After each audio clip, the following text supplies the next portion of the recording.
గణపతి గరమైపోతున్నాడు అంటే అందులో నిజం ఉందా లేదా? గణపతి అంటే ఎవరండి? దేవతలందరికీ అగ్రస్థానంలో ఉన్న దేవుడు, విఘ్నాలకు అధిపతి, శుభకారకుడు, విఘ్నాలు తొలగించేవాడు, సర్వకార్యాలు సఫలం చేసేవాడు.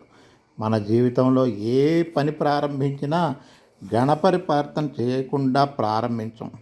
విద్య, వ్యాపారం, గృహప్రవేశం, పెండ్లి, ఉద్యోగం లాంటి అన్ని శుభకార్యాలు ప్రారంభంలో గణపతి ప్రార్థనతోనే మొదలవుతాయి. అటువంటి గణపతికి మన హృదయంలో కూడా అగ్రస్థానం ఇవ్వాలి అని నా అభిప్రాయం. ప్రతిరోజు గణపతి నామంతో ప్రారంభించినట్లయితే ఆ రోజంతా కూడా శుభంగా జరుగుతుంది. అశుభాలు దగ్గరకు రావు. నా వరకు చెప్పాలంటే నాకు చిన్నప్పుడే వినాయకం, శ్రీ వినాయకం శోక వినాశకారణం నమామి విఘ్నేశ్వర పాద పంకజం పాహి మాం రక్ష మాం ఓం శ్రీం నమః అని శుక్లాం భరధరం విష్ణుం శశివర్ణం చతుర్భుజం ప్రసన్నవదనం ధ్యాయేత్ సర్వవిఘ్నోపశాంతయే అలాంటి శ్లోకాలు చిన్నప్పుడు నేర్పారు. అవి ఈనాటికి నాకు అలవాటేనండి. పొద్దున్న లేస్తే ఏదో ఒక శ్లోకం చేయకుండా లేదా శ్లోకం చేయడానికి టైం లేకపోతే ఓం గం గణపతియే నమః అనన్నా స్మరించుకుంటాను. అది చేయకుండా నాకు రోజు ప్రారంభం కానే కాదు. గణపతి అంటే వట్టి మట్టి బొమ్మ కాదు. గణపతి అనేక రూపాల్లో దర్శనమిస్తాడు. భారతదేశంలో కాకుండా విదేశాల్లో కూడా గణపతికి ఆరాధన ఉంది. స్వాతంత్ర సమరంలో భాగంగా మన భారతీయుల ఐక్యతను చూపించడానికి, మన బలాన్ని చూపించడానికి బొంబాయిలో లోకమాన్య గంగాధర తిలక్ గణపతి నవరాత్రి ఉత్సవాలు ప్రారంభించాడు. ఆ సాంప్రదాయం మనం ఇప్పటికే కొనసాగిస్తున్నాం.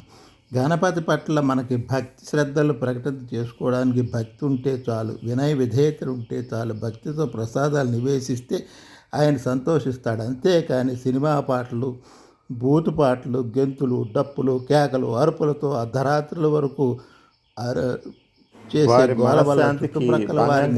సంఘటనలు చాలా చూస్తున్నాను ఈ మధ్య. అందుకని ఈ ఉత్సవ కమిటీ పెద్దలు, అలాగే ఏ ప్రాంతంలో అయితే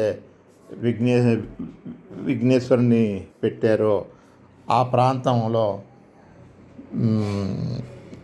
యాజమాన్యం వారు తగు జాగ్రత్తలు తీసుకుంటారని నా మనవి. నేను వ్యక్తిగతంగా చెప్పేది ఏంటంటే, గణపతి ఆరాధన చాలా పవిత్రమైనది. గణపతికి అగ్రస్థానం ఇవ్వాలి. గణపతి గురించి మన ప్రతి ఇంట పిల్లలకి చిన్న చిన్న శ్లోకాలు నేర్పాలి. అలా గణపతిని ఆరాధించటం చిన్నప్పటి నుంచే అలవాటు. సినిమా పాటలు, బూతు పాటలు బదులు గణపతిని